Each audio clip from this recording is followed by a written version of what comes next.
Good afternoon বন্ধুরা, কেমন আছো সবাই? আমি আজকে একটা রেসিপি নিয়ে এসেছি মুগ ডাল। খুব তাড়াতাড়ি কীভাবে মুগ ডাল তৈরি করবে সেটাই। আমি আর আমার হাজব্যান্ড তো দুজনের জন্য ভাবলাম তাড়াতাড়ি কী করা যায়, একটু ডাল করে নিই। তো ওই অল্পই মুগ ডাল নিয়েছি। তো আমরা দুজন বলে অল্প নেওয়া হয়েছে।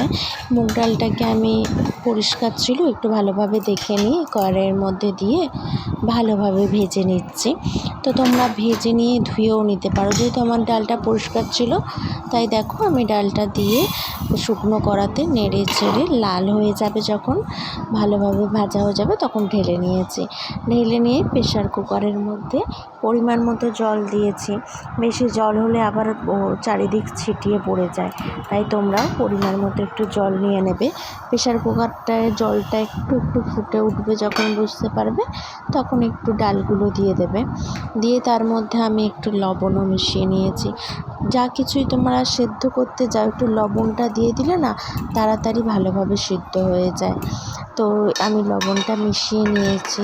মিশিয়ে নিয়ে একটুখানি নেড়ে চেড়ে ভালো করে তো ঢাকা দিয়ে দিয়েছি। তো আমি সিটি দিয়েছিলাম তোমার 3টে। এবার যারা খুব একটা গলা গলা করতে চাও আর 2টো সিটি দিয়ে নেবে। আর তারপরে আমার সিটি পড়ে গেছে, 3টে সিটি দিয়ে আমি নামিয়ে নিয়েছি। তারপর আমি কড়াইয়ের মধ্যে তেল দিয়ে দিয়েছি।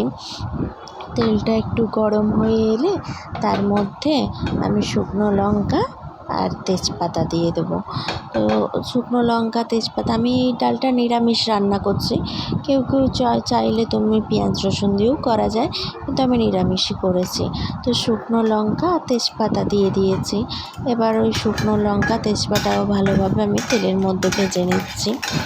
তেলটা একটুখানি গরম হয়ে গেলে তেজপাতা শুকনো লঙ্কাটা দিয়ে তো যখন লঙ্কাটা একটু ভাজা ভাজা হয়ে যাবে তো তারপর আমি একটু হিং দিয়ে দিয়েছি। নিরামিষ রান্না একটু হিং ঘি এইসব মেশালে না টেস্টটাও ভালো হয়, গন্ধটাও ভালো লাগে। তো আমি দেখো হিং মিশিয়ে নিয়েছি একটু। তারপরে আবার ভালোভাবে তোমার নেড়ে চেড়ে ভেজে নিয়েছি। লঙ্কাটা তেজপাতাটা যখন দেখবে একটু লাল লাল হয়ে এসেছে তখন আবার সিদ্ধ করা ডালটা তো ঢেলে দেবো কড়াইয়ের মধ্যে। একটু তোমার জলও রাখতে পারো ডালটা, আবার যারা একটু চাপ চাপ খেতে চাও সেরকম পরিমাণ মতো জল দিও। আর আমি যেটুকু জল তোমার প্রেশার কুকারে দিয়েছিলাম সেটাই, আর বেশি জল মেশাইনি। আর আমরা তো দুজন খাবো, যাদের একটু বেশি জন খাবে বা একটু জল বেশি রাখতে চাইছো একটু বেশি পরিমাণ মতো জল দিয়ে দেবে। তারপর আমি এটাতে আবার কড়াতে ঢেলে নিলাম। নিয়ে এর মধ্যে এবার একটু লবণ দিয়ে দিয়েছি। তারপরে একটু হলুদ দিয়েছি। মুগ ডাল তো খুব হলুদ হয়ে গেলে আবার ভালো লাগে না, একটু সাদা সাদাই ভালো লাগে, তাই একটু অল্প পরিমাণ হলুদ দিয়েছি। আবার আমি ভালোভাবে নেড়ে নিলাম, নুন হলুদটা ভালোভাবে মিশিয়ে নিলাম। আর তোমার ডালের মধ্যে একটু মিষ্টি মিষ্টিও ভালো লাগে, সেই জন্য আমি একটুখানি চিনিও মিশিয়ে নিয়েছি। চিনি মেশানোর পরে তোমার একটু আবার নেড়ে চেড়ে আবার একটু তোমার যখন ফুটে উঠবে তখন তোমরা আবার একটু ঢাকা দিয়ে দিলাম।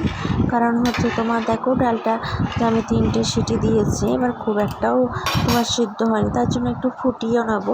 আর এই একটু জল থাকে বলে ফুটিয়ে নিলে তোমার টেস্টটাও ভালো লাগে, তাই আবার ঢাকা দিয়ে কিছুক্ষণ ফুটিয়ে নিয়েছি।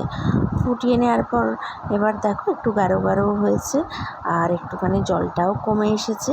এর মধ্যে আমি ঘি মিশিয়ে নিয়েছি। ঠিক নামানোর আগে ঘিটা মিশিয়ে নিয়ে একটু ভালোভাবে নেড়ে চেড়ে নিয়েছি। আমার ডাল কমপ্লিট।